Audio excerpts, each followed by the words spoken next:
الحمد لله رب العالمين والصلاة والسلام على سيد الأنبياء والمرسلين أما بعد فأعوذ بالله من الشيطان الرجيم قلنا اهبطوا منها جميعا فإما يأتينكم مني هدى فمن تبع هداي فلا خوف عليهم ولا هم يحزنون والذين كفروا وكذبوا بآياتنا أولئك أصحاب النار هم فيها خالدون۔ قرآن کریم کی تفسیر کی کلاس نمبر 18، سورۃ البقرہ آیت نمبر 38 اور 39۔ قُلْنَا اهْبِطُوا مِنْهَا جَمِيعًا، ہم نے کہا سب کے سب اس سے اتر جاؤ، پھر اگر کبھی تمہارے پاس میری طرف سے واقعی کوئی ہدایت آ جائے تو جس نے میری ہدایت کی پیروی کی سو ان پر نہ کوئی خوف ہے اور نہ وہ غمگین ہوں گے، اور جنہوں نے کفر کیا اور ہماری آیات کو جھٹلایا یہ لوگ آگ والے ہیں اور اس میں ہمیشہ رہنے والے۔ قُلْنَا اهْبِطُوا مِنْهَا جَمِيعًا، توبہ کی قبولیت کے بعد، آدم علیہ السلام کی توبہ کی قبولیت کے بعد پھر پہلا حکم دہرایا۔ مقصد یہ کہ گناہ معافی کے باوجود اب تمہیں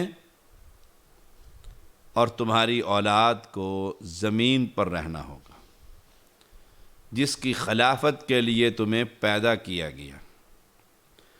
جنت میں واپسی کے لیے تمہیں ہدایت پر چلنا ہوگا،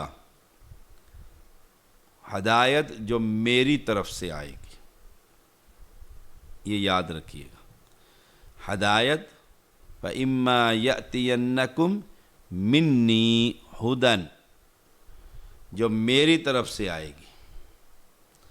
دنیا کی بنائی ہوئی شریعت یا دنیا کے ائمہ دین کی بنائی ہوئی شریعت اللہ کی طرف سے ہدایت کی گارنٹی نہیں، اس میں باتیں درست بھی ہو سکتی ہیں اور غلط بھی ہو سکتی ہیں۔ اللہ کی طرف سے جو ہدایت اتری، مخاطب تو آدم علیہ السلام اور ان کی بیوی ہیں، لیکن اصل مخاطب اولاد آدم، یعنی تمہارے پاس انبیاء کی جماعت بدریائے وحی ہدایت لے کر آتے رہیں گے۔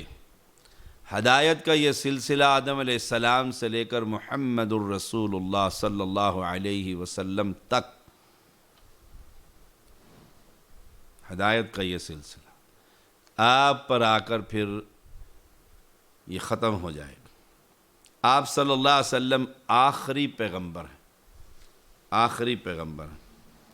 قرآن مجید اور احادیث نبویہ یہ آخری وحی الہی ہے۔ ام ایمن رضی اللہ تعالی عنہا جو خادمہ تھیں وہ بہت رویا کرتی تھیں، تو ابو بکر اور عمر رضی اللہ تعالی عنہم ان کے پاس گئے اور ان سے پوچھا اتنا کیوں روتی ہو نبی کی وفات کے بعد؟ انہوں نے تو فوت ہونا ہی ہونا تھا، ہر انسان نے فوت ہونا ہے۔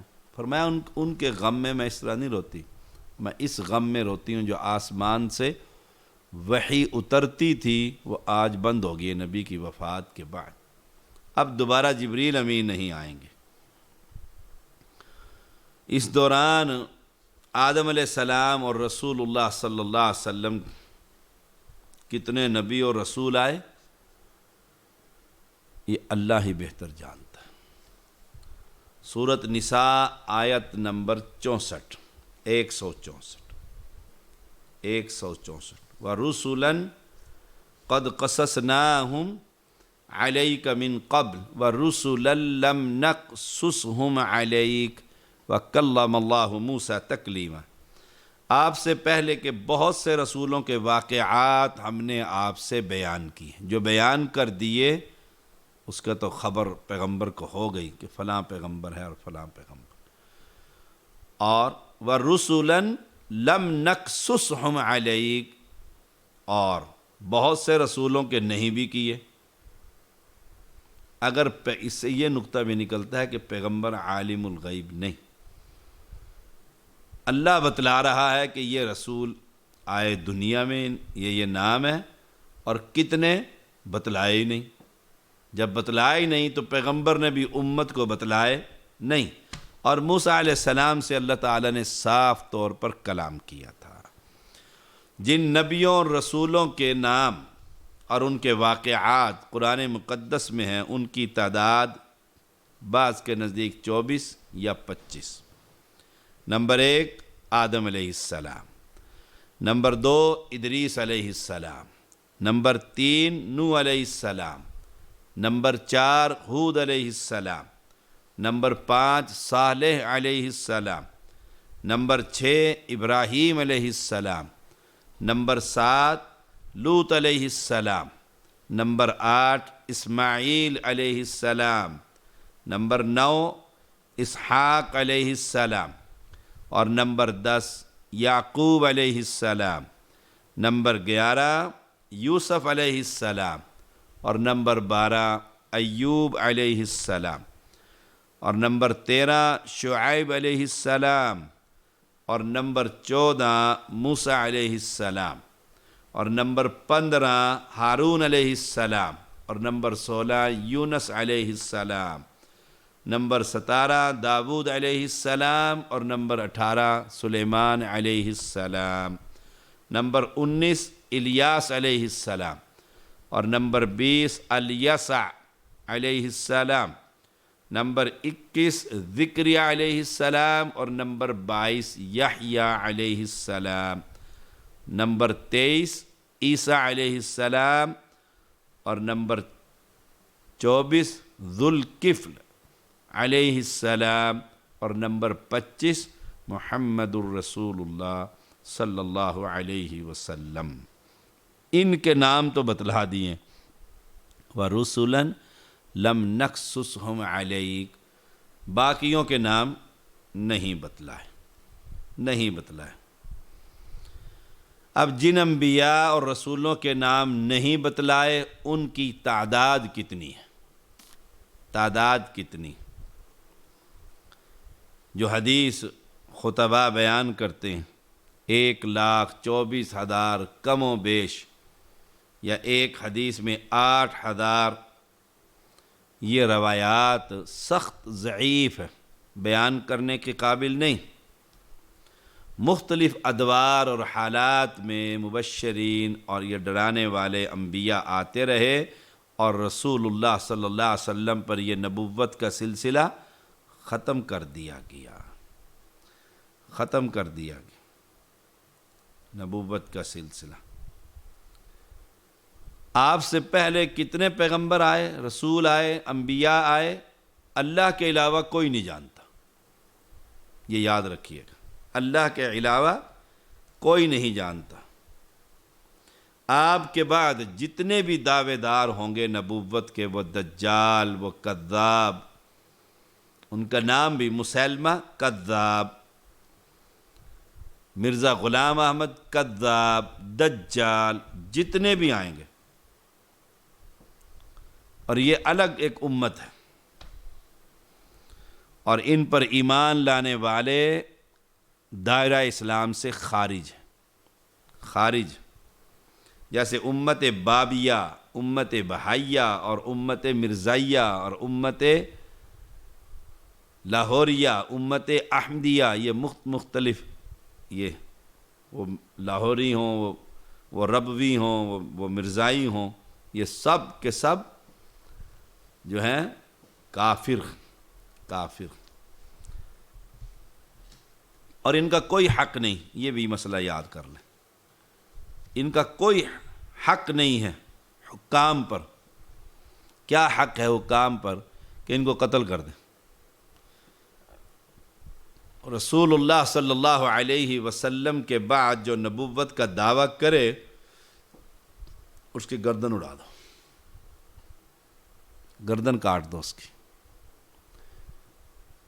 وہ اپنے آپ کو کافر بھی مانے تو تب بھی اقلیت میں شامل نہیں ہو سکتا، جیسے پاکستانی حکام نے اور وزیر مذہبی امور قادری صاحب نے اور حکام کے حواریوں نے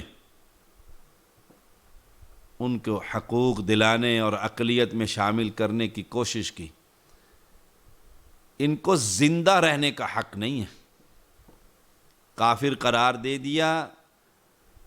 ذوالفقار علی بھٹو نے یہ کام کیا، کام ادھورا رہ گیا کہ جو شخص یہ دعویٰ کرے گا نبوت کا وہ کافر بھی ہے، مرتد بھی ہے، اور اس کو قتل کر دیا جائے گا۔ یہ فیصلہ مکمل تھا، یہ فیصلہ مکمل تھا جو ادھورا رہ گیا۔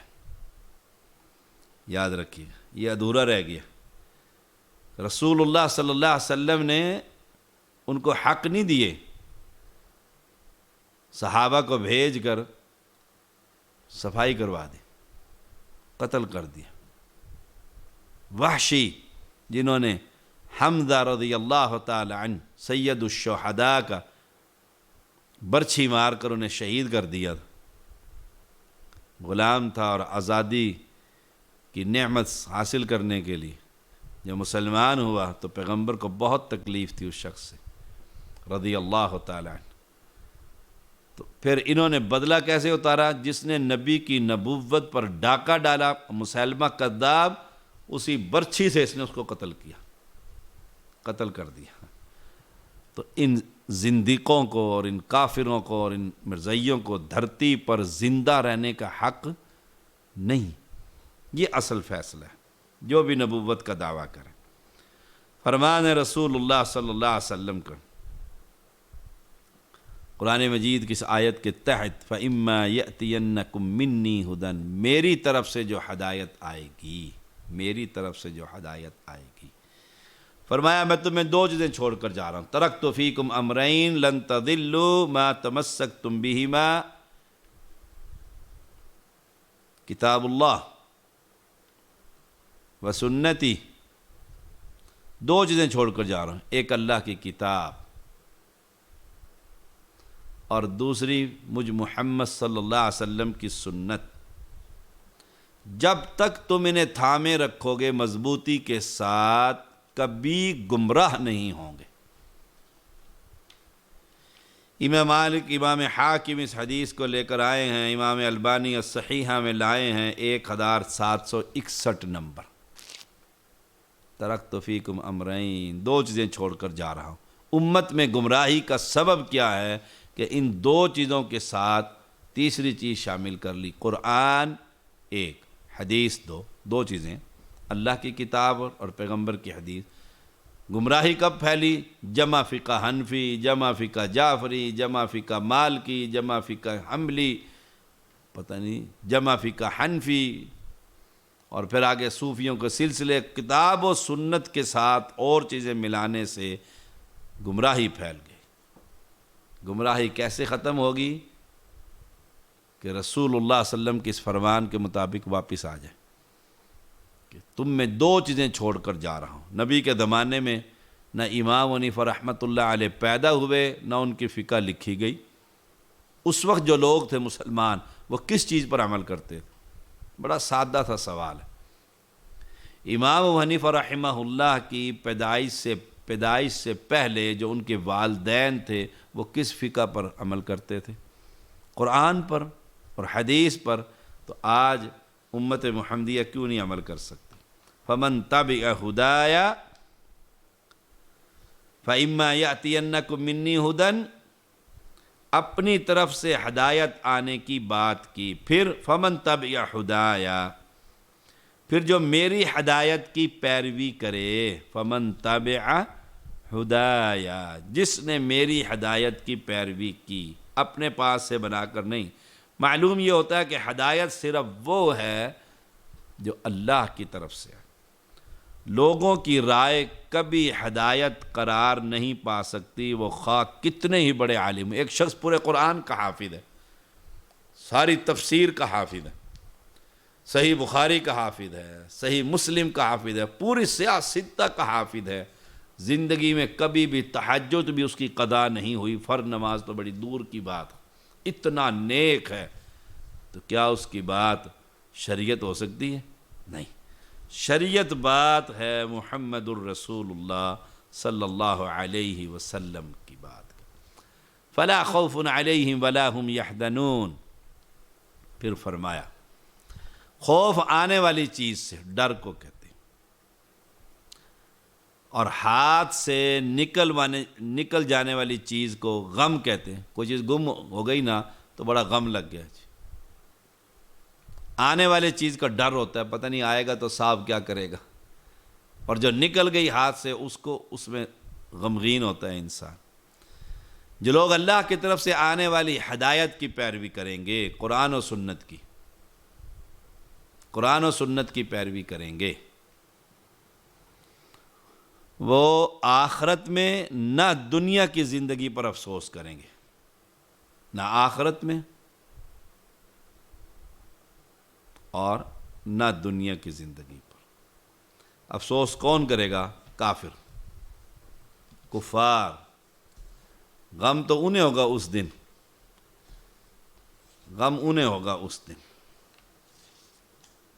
مسلمان تو بڑے خوش ہوں گے، نعمتوں والی زندگی میں ہوں گے۔ وَلَوْ تَرَىٰ إِذْ وُقِفُوا عَلَى النَّارِ فَقَالُوا يَا لَيْتَنَا نُرَدُّ وَلَا نُكَذِّبَ بِآيَاتِ رَبِّنَا وَنَكُونَ مِنَ الْمُؤْمِنِينَ۔ اور اگر آپ اس وقت دیکھیں جب کہ یہ دوزخ کے پاس کھڑے کیے جائیں، کہیں گے ہائے کیا اچھی بات ہو کہ ہم پھر واپس بھیج دیا جائے، اور اگر ایسا ہو جائے تو ہم اپنے رب کی آیات کو جھوٹا نہ بتلائیں اور ہم ایمان والوں میں سے ہو جائیں۔ سبحان اللہ، کب کہیں گے؟ جب جہنم پر نار ہولناک منظر، اللہ اکبر، وہاں سے دوبارہ دنیا میں آنا تو ممکن ہی نہیں ہے، کلا، ہرگز نہیں، دنیا میں نہیں آ سکتے۔ کافروں کی اس آرزو کو قرآن مقدس نے جگہ جگہ پر بیان کیا ہے۔ جہنم پر جب ہوں گے کہیں گے ربنا اخرجنا منہا فإن عدنا فإنا ظالمون قال اخسئوا فیہا ولا تکلمون۔ اے ہمارے رب ہمیں اس جہنم سے نکال لے، ربنا اخرجنا منہا، اس میں سے ہمیں نکال لے، فإن عدنا فإنا ظالمون، اگر ہم دوبارہ یہ کام کریں پھر واقع ہم ظالم۔ اللہ کیا کہ قال اخسئوا فیہا، پڑے رہو اسی کے اندر، ذلیلو، پڑے رہو اسی کے اندر، یہ خاری برداشت کرو اب، ولا تکلمون، اور مجھ سے بات تک نہ کرو۔ آج دین کا مذاق، شریعت کا مذاق، یہ حکام کے وزراء جو کہتے ہیں کہ ان مولویوں سے یہودیوں اور مرزائیوں کے لیڈر اچھے ہیں، یہ کل وہاں پڑے ہوئے ہوں گے اور رب سے بات کرنا چاہیں گے، رب کہے گا ولا تکلمون، مت مجھ سے گفتگو کرو مجھ سے۔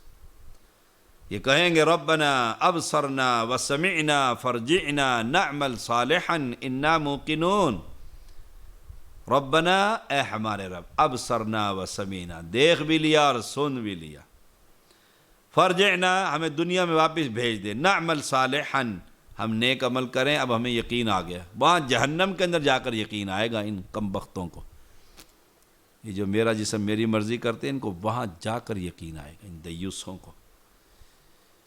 اللہ اکبر۔ تو یہ سورۃ الانعام کی آیت نمبر 27، وَلَوْ تَرَىٰ إِذْ وُقِفُوا، اور ربنا اخرجنا منہا فإن عدنا فإنا ظالمون، سورۃ المومنون 107 اور 108۔ اور جب یہ کہیں گے ہم نے دیکھ بھی لیا اور سن بھی لیا اور ہمیں بھیج اور ہم نیک کریں، ہم یقین آ گیا ہے، یہ الف لام میم سجدہ کی 12 نمبر آیت ہے۔ اللہ اکبر۔ یہ ہے کفار کو وہاں پر افسوس ہوگا، یوم الحسرہ بھی کہتے ہیں اس کو، حسرت کا دن۔ اور جو اہل ایمان ہیں، جو اللہ کی اس ہدایت پر عمل کریں گے، انہیں قیامت کے دن، جو بہت بڑا دن ہے، بڑی گھبراہٹ والا دن ہے، اس دن میں انہیں کوئی فلا خوف ولا هم یحزنون، انہیں کوئی غم نہ ہوگا، کوئی غم نہ ہوگا۔ اتنی بڑی گھبراہٹ میں بھی وہ پریشان نہیں ہوں گے۔ کیوں؟ دنیا میں جو خبیثوں نے پریشان کر دیا نا، مشرکوں نے، واحد بچہ ہو جائے تو بس پھر مشرک اس کی جان کھانے شروع جاتے ہیں۔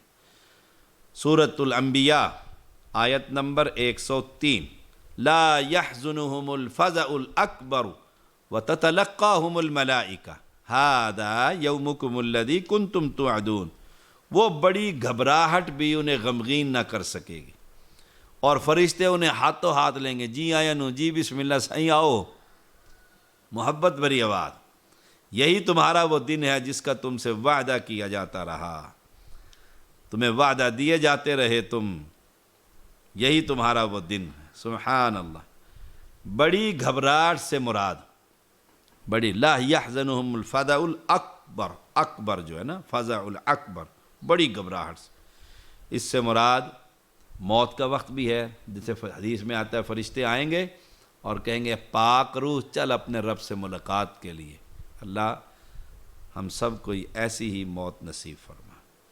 یا اسرافیل مراد ہے،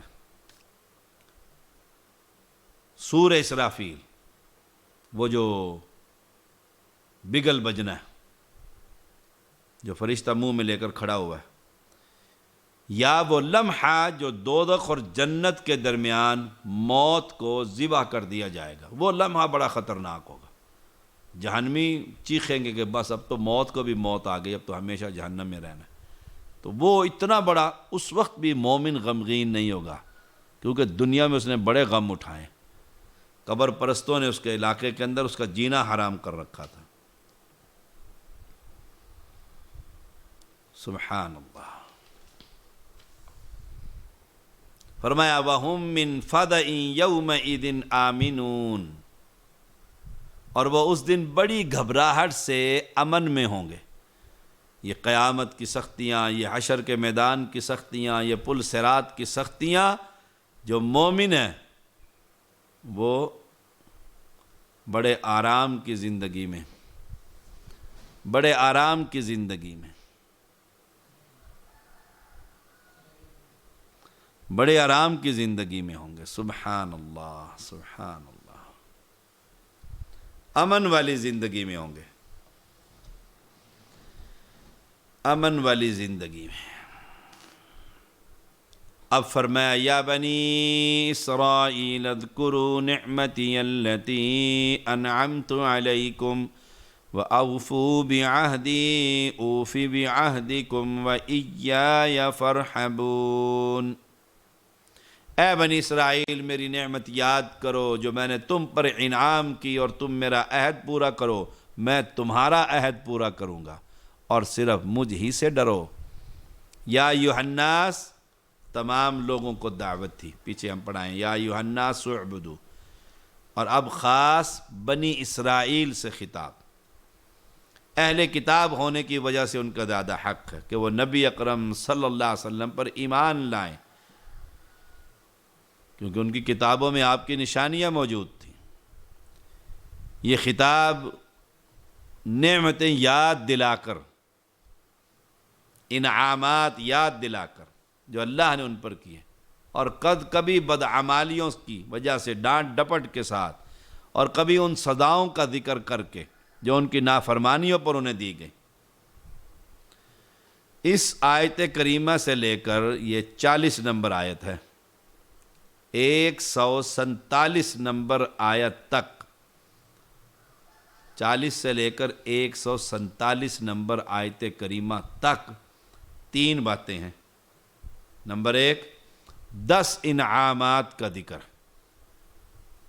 10 انعامات کا، اور نمبر 2، 10 بدعمالیوں کا ذکر ہے ان کے اندر، جو گندگی اور خرابیاں تھیں وہ بھی اللہ نے ذکر کر دی، اور پھر 10 سزاؤں کا ذکر ہے جو ان کے گناہوں اور بدعمالیوں کی وجہ سے رب نے ان پر دی، کہ 10 جمع 10 جمع 10 30، 10 انعامات کیوں بیان کیے گئے؟